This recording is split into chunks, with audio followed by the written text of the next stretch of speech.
Hello and welcome दोस्तों। आज के इस वीडियो में हम देखने वाले हैं राजस्थान यूनिवर्सिटी के बीएससी फर्स्ट सेमेस्टर केमिस्ट्री के इंपॉर्टेंट क्वेश्चन। सबसे पहले हम बात करेंगे आपकी सेकेंड यूनिट के इंपॉर्टेंट क्वेश्चन, क्योंकि ये आसान यूनिट है इसलिए मैं पहले बता रहा हूँ। तो सबसे पहला क्वेश्चन है आपका, संयोजकता बंध सिद्धांत क्या है, वैलेंस बॉन्ड थ्योरी क्या होती है और इसकी सीमाएँ लिखिए। तो पहला क्वेश्चन ये है, आप 11वीं 12वीं से पढ़ते आ रहे हैं वैलेंस बॉन्ड थ्योरी, इसलिए आसान क्वेश्चन है, आप आसानी से याद कर सकते हैं। और इसके आंसर कहाँ पर मिलेंगे आपको, या तो आप गूगल कर लीजिए, या आपके पास बुक है उसमें इंपॉर्टेंट लगा सकते हैं, या फिर आप अपनी 1 वीक सीरीज में भी देख सकते हैं, ये क्वेश्चन आपको मिल जाएगा। अगर हम बात करें आपके सेकंड क्वेश्चन जो है हाइब्रिडाइजेशन या संकरण क्या होता है, इसके बारे में आपको बताना है, इसके प्रकार क्या होते हैं और उदाहरण सहित आपको समझाना है संकरण क्या होता है, हाइब्रिडाइजेशन क्या होता है। अगर हम बात करें आपका तीसरा क्वेश्चन जो है, नीचे दिए गए जो उदाहरण है उनको आपका संकरण बताना है कि कौन सा संकरण पाया जाता है इन चारों उदाहरण में। अगर हम बात करें आपका फोर्थ क्वेश्चन, वीएससीपीआरटी सिद्धांत क्या है, वैलेंस शेल इलेक्ट्रॉन पेयर सिद्धांत क्या है, इसके बारे में आपको बताना है और इसके सिद्धांत का उपयोग कहाँ पर होता है और इसकी अणुओं की शेप या आकृति बताइए। तो अणुओं की आकृति, जैसे कि एग्जांपल में बताऊं कि CH4 में कौन सी आकृति पाई जाती है, उसके कौन से होते हैं, यानी कि उसके बीच CH4 के बीच में कौन से डिग्री का कोण बनता है, यानी कि 109 डिग्री 28 मिनट का बनता है, आप सभी को पता होगा। कौन सी आकृति पाई जाती है, तो आपको पता है चतुष्फलकीय होती है या फिर त्रिकोणीय होती है। तो ऐसे जो है एग्जाम्पल आपको बताने हैं। फिफ्थ क्वेश्चन जो है आपका, आणविक कक्षक सिद्धांत क्या होता है आपको समझाना है और इसको LCO विधि द्वारा समझाइए, यानी कि इसके एग्जाम्पल जो है हो गए उसको LCA विधि द्वारा आपको समझाने होते हैं, यानी कि CO NO उनमें आणविक कक्षक सिद्धांत के द्वारा आपको समझाना होता है। आणविक कक्षक सिद्धांत क्या होता है, तो आप सभी को पता है कि परमाणविक कक्षक मिलकर आणविक कक्षकों का निर्माण करते हैं। ये सारे क्वेश्चन इंपॉर्टेंट लगाने हैं, इंपॉर्टेंट क्वेश्चन है। अगर हम बात करें आपके संयोजकता बंध में ऊर्जा बंध और बल बंध को प्रभावित करने वाले कारकों पर चर्चा करनी है, यह भी इंपॉर्टेंट क्वेश्चन हो जाता है। एंटी बॉन्डिंग और बॉन्डिंग कक्षक में अंतर क्या है, यह भी आपको बताना होता है। इसके बाद अगर हम बात करें कि आणविक कक्षीय संरचना की तुलना कीजिए, अणुओं की आणविक कक्षीय संरचना की तुलना करनी है। इसके बाद अगर हम बात करें आपकी VBT और MOT में अंतर, यानी कि संयोजकता बंध सिद्धांत और आणविक कक्षक सिद्धांत में क्या अंतर है प्रमुख, ये बताना है आपको। इसके अलावा आपको ये इतना इंपॉर्टेंट क्वेश्चन नहीं है, अगर आप पढ़ना चाहते हो तो पढ़ सकते हो।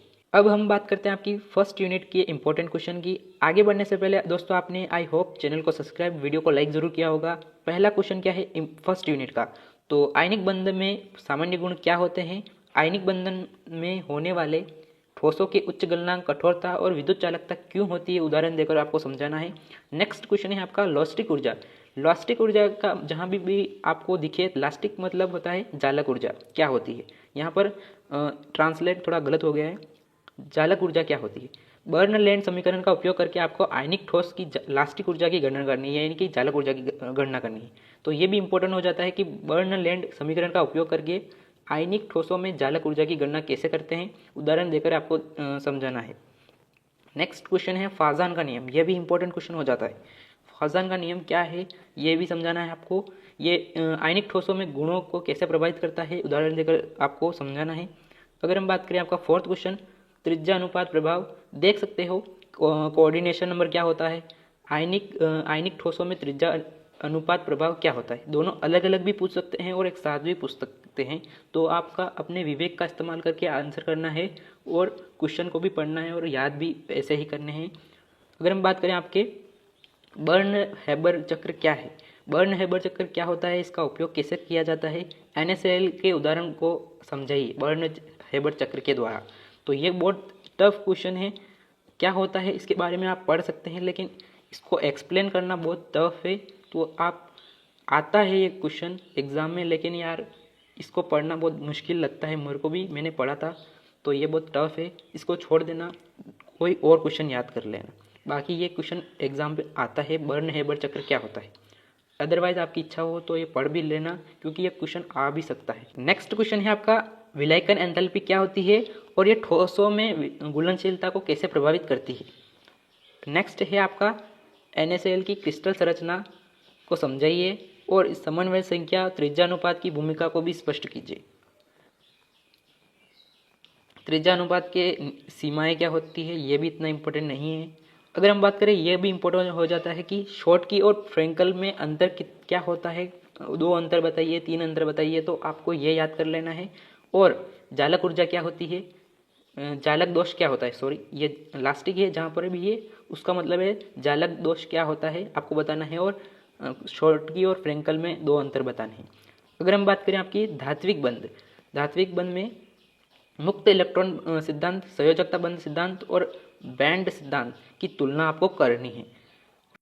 अब हम बात करते हैं आपकी 3rd यूनिट के इंपॉर्टेंट क्वेश्चन की, तो आइए देखते हैं। तो सबसे पहले स्क्रीन पर आप देख सकते हैं द्रव अवस्था, लिक्विड स्टेट के इंपॉर्टेंट क्वेश्चन है। द्रव में अंतराण्विक बल क्या होता है, इसके प्रकार और उसकी भूमिका क्या होती है, के बारे में आपको बताना है। इसके बाद अगर हम बात करें आपकी द्रव क्रिस्टल क्या होते हैं, ठोस और द्रव की तुलना करनी है आपको।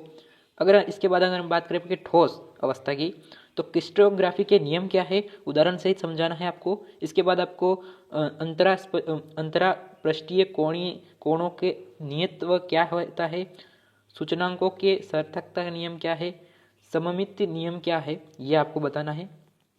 अगर हम बात करें इसके बाद ब्रेक की समीकरण, ये इंपॉर्टेंट हो जाता है। ब्रेक की समीकरण व्युत्पन्न करनी है, NaCl की क्रिस्टल संरचना के अध्ययन करना है इस पर, ब्रेक की समीकरण पर। नेक्स्ट क्वेश्चन है आपका क्रिस्टल की सममिति को परिभाषित करें और क्रिस्टल प्रणाली के वर्गीकरण में उनकी भूमिका समझाइए। ये है आपका 3rd यूनिट। इसके बाद अगर हम बात करें आपकी 4th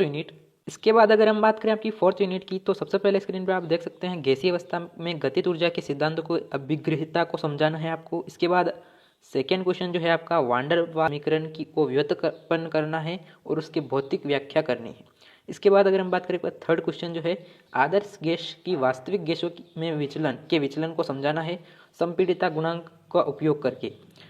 बात करें आपका 4th क्वेश्चन है गैसों की गतिज औसत चाल और मध्यवर्ग चाल और संभाव्य चाल के बीच में अंतर स्पष्ट करना है आपको।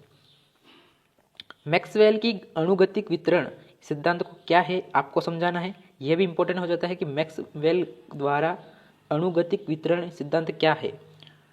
इसके बाद अगर हम बात करें आपका क्रांतिक अवस्था क्रिटिकल स्टेट और क्रांतिक ताप क्या है, वांडर वाल स्थिरांक के साथ इसका संबंध क्या होता है आपको समझाना है। इसके बाद अगर हम बात करें आपका 7th क्वेश्चन है द्रवीकरण की जूल्स थॉमस प्रभाव के आधार पर व्याख्या कीजिए। द्रवीकरण की जूल थॉमस के प्रभाव के आधार पर आपको व्याख्या करनी है।